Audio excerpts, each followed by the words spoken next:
అంటే ప్రతి నెలలో 3వ శనివారం పరిసరాల పరిశుభ్రతలో భాగంగా ఈరోజు మన థీమ్ ఏమంటే సింగిల్ యూజ్ కవర్స్ కానీ పేపర్స్ కానీ తర్వాత టీ కాఫీ కప్పులు కానీ వాడకూడదు అనేది మన నిషేధము. అందరి సహకారంతో ఈ ప్లాస్టిక్ నిషేధాన్ని మనం అందరూ కాపాడుకోవాలి. ఎందుకంటే ప్లాస్టిక్ వాడకూడదు.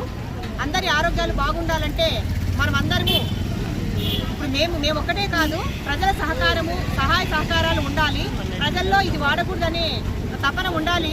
మేము ఎంత చెప్తున్నా కూడా వాళ్ళు వాడితే మేమేమి అంటే వాళ్ళు ఇబ్బంది పడతారు, మేము ఇబ్బంది పడతాము.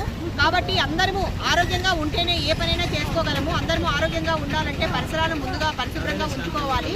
దాంట్లోనే భాగంగా మేము ప్రతిరోజు ఈ కార్యక్రమం చేస్తున్నాము. ఇదేమంటే ఒక రోజులో అయిపోయే పని కాదు, నిరంతర ప్రక్రియ. ఇది శానిటేషన్ అనేది నిరంతర ప్రక్రియ. కాబట్టి మీ అందరి సహకారంతోనూ ప్రజల సహకారంతోనూ మన గ్రామాలైతేనేమి మండలాలైతేనేమి పరిశుభ్రంగా ఉంచుకొని అందరము ఆరోగ్యంగా ఉండాలని మనస్ఫూర్తిగా కోరుకుంటూ మీ సహకారంతో ఈ కార్యక్రమాన్ని దిగ్విజయంగా చేయాలని చేస్తామని మేము మీకు సభాముఖంగా నేను మీ అందరికీ తెలుపుకుంటున్నాను.